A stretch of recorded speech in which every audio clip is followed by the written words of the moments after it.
So today on the Finer Things in Life, we are going to start scouting some locations that we're going to be filming for this video series coming up. And we're starting at Fort Macomb, which is just over the water. And you know we're getting serious that the Croc's still in the sport mode.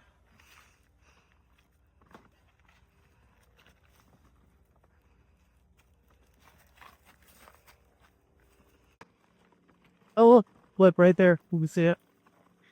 That mark right there. The fort was originally protected by what they call a wet ditch, which is really just a fancy way of saying moat. Actually, I don't know if wet ditch is more fancy or less fancy.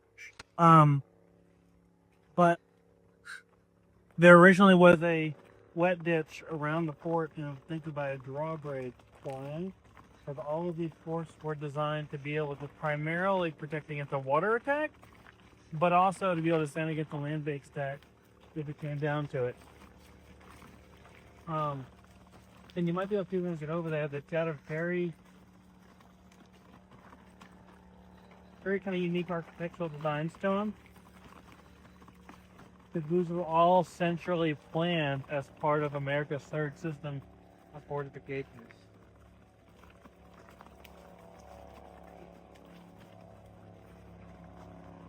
So this is a little peninsula. We're going to try and walk all the way around and see how much we can see. And then if time permits before the sun goes down, I'm going to try and get in the water and get a closer look at the fort itself. You can actually see how thick the walls are to be able to withstand cannon fire of the day. And a lot of these forts are one of the first ones to start using what's called casemates, which is where instead of just having a cannon firing over the wall, which is what was standard beforehand, you had like an actual cover over the guns and firing from inside the wall. That way you didn't expose the gun and the people shooting the guns to artillery. I don't know where all this concrete came from, but it could have been from when they tried to develop this area. The Louisiana State Park Service tried to, I don't know if they sold the fort or they just hired the company to help them work with it. But the idea was to try and turn this into a historical site of a park, and they were going to have a boat ramp and a restaurant and a marina and full things. In the contract, they forgot to put down a provision to protect the fort. And it actually had a wall. Actually, this might have been it, because they had a wall that was in like pristine condition, and they bulldozed it, and they bulldozed the top of the, I guess that would still be a parapet or rampart, and they bulldozed the top of it and destroyed a lot of the history. And that's probably where this concrete came from, probably why it's not being used. And one of the reasons we're not filming inside today is because I'm still waiting to hear back from Louisiana State Parks to get permission to even go inside now. Because after that whole ordeal, it's gotten a lot harder.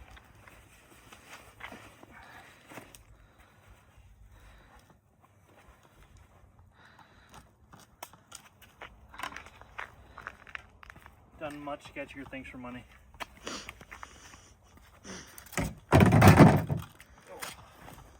Ooh, that's mud.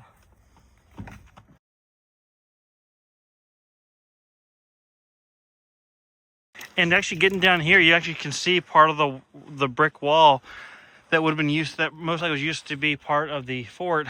See the same color brick. That's probably is exactly what I said. That's where they bulldozed to build this dock or whatever this was supposed to be, which is actually pretty horrible if you think about it. So right here you can see the front of the fort is actually semicircular, and that provides a better field of fire over this entire waterway here that it was placed here to defend with its sister Fort Pike. And this fort was actually originally called Fort Wood. I've seen a lot of people online have said that it was changed to honor a War of 1812 hero, but while that's partially true, it was primarily changed because it shared a name with a fort in New York, both of which were named Fort Wood before this one was changed. And this is still actually a very important waterway to this day, even in modern day with modern shipping. Just imagine what it took to build this when this was the middle of nowhere with no modern machinery. These thick and tall walls that are still standing here 200 years later almost. Gotta try and get a little closer to the fort if we can.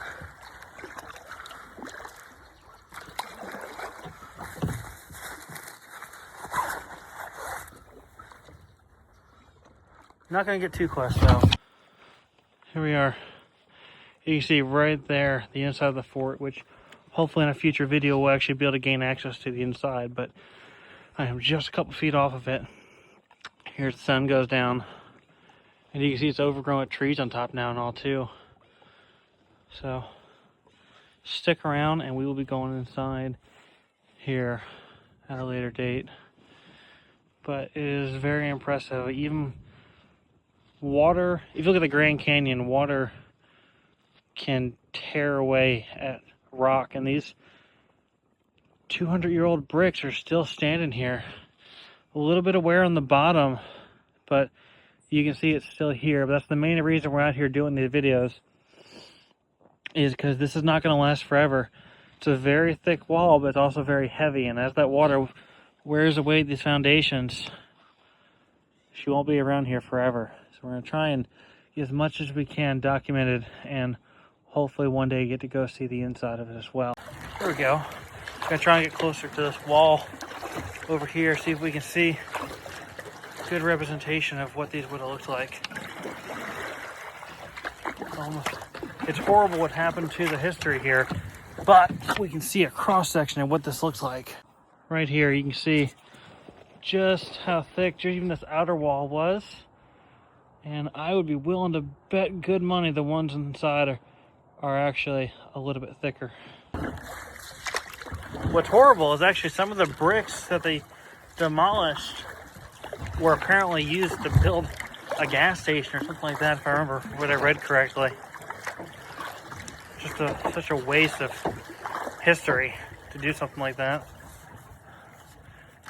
Also definitely willing to venture, yes, this is low tide, because I am hitting my paddle on just about everything. Alright. It's getting a little dark, but we're kind of back into a protected area of water over here, so I feel a little bit safer from getting run over. There's no the boat launched on the other side. There's no real reason for traffic to be back here, so maybe give us a little more time to check out Fort Macomb and maybe get a little closer. There we go. See what we can see.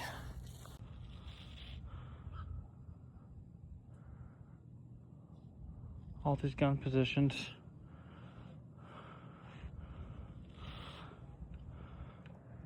And the back of it's more of a, it's kind of an overall triangular shape, but the back side is kind of more straight edges, and the front is that semicircle.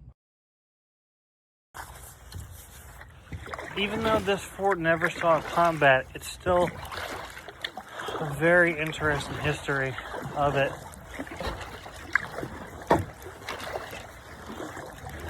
Just the magnitude of this system that was built. America's gone through 3 phases in its coastal defense. First phase was after the American Revolution. That was just kind of your earthwork and timber. And then they moved on to the second phase, which started to introduce masonry or brick fronts to the earthworks, and introduced the all masonry forts like what we have here. They weren't centrally designed. Everybody had a different idea and a different engineer attached to each fort, and they weren't part of a system, a standardized system at least. And you had some great successes, like Fort McHenry at the Siege of Baltimore, which some people may have heard of before, because that was the battle that inspired Francis Scott Key to write the Star-Spangled Banner. And you got some failures. Some of these forts, some of these second system forts just folded during the War of 1812. And the first and second phase forts were all built during times of turmoil and uncertainty. The first phase was built during the quasi-war with France, which most people don't even know about anymore, but we went to war but didn't go to war with France. And during the, just kind of the founding of the country. The second phase was during uncertainties regarding Britain and growing hostilities between our two nations. And afterwards, the third phase took these lessons and made a standardized system with a central board to help design these forts. And they were a system of all masonry forts all over the country. It's a huge network. And just in the New Orleans area alone, with how important of a port it is, you had Fort Macomb here. You had Fort Pike, which is just a couple minutes to the north. Fort Jackson, Fort St. Philip, all down the south of the Mississippi River. And after the Battle of New Orleans was fought, they learned some lessons and they blocked off some of the entrances the British used from Lake Bourne into Chalmette. And that's another thing on a future video. We're going to go ahead and actually try and go and look at the route the British took and the fort that was put into place to prevent that from happening ever again.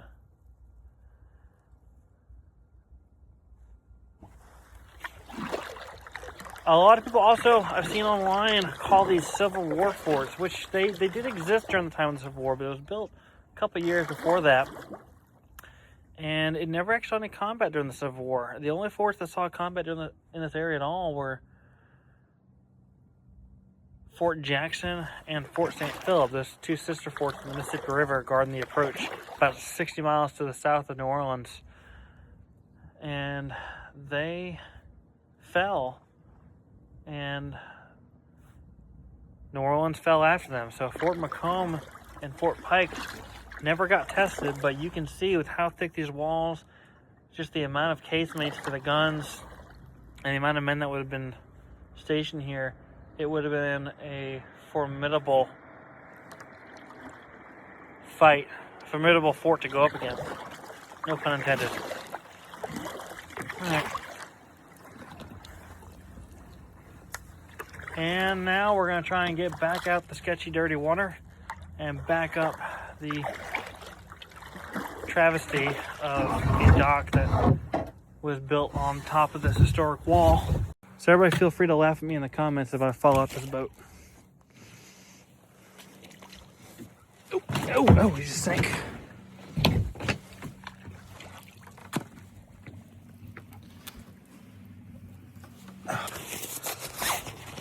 Everybody like and subscribe so I can afford to buy a new crock. Because we may have just lost mine. Not fun water, but we got my shoe back. Everybody should be sad to learn I lost my fish from my crock. I have to go to the crock store and get a new one. I did not expect that amount of mud, but for Southeast Louisiana, I guess I should have. So, it gets dark at 5:30 now, so we can't see much more today, but that was kind of a brief preview of Fort Macomb and what's to come. As soon as we get some permission so I don't get filmed committing trespassing on camera, we'll come back here and we'll do a proper visit on the inside of Fort Macomb and do a deeper dive into its history.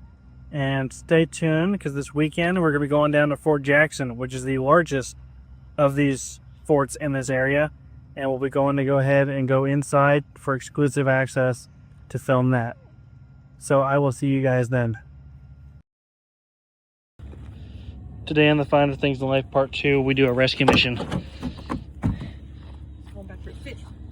I had a fish on this crock when my daughter was born, and it came off when my foot got stuck in the mud earlier. So we had one casualty for today's video. We're going to try and rectify that situation. You know, this fort never saw combat,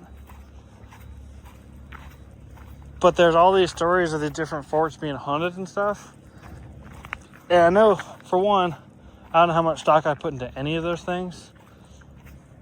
And for two, again, To my knowledge, no one died here, and if they did, it wasn't in like bloody combat.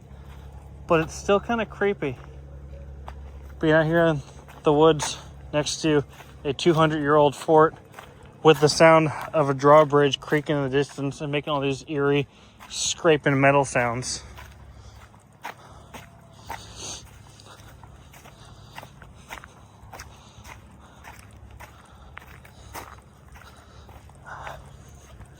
So we've gone from History Channel to possibly Ghost Channel, or Lost in the Woods at least, with creepy noises. We're not lost. There's a road. You can hold the camera, not the flashlight. I see where your shoe got stuck. You can see right there. My shoe got stuck. He's gonna get his fish.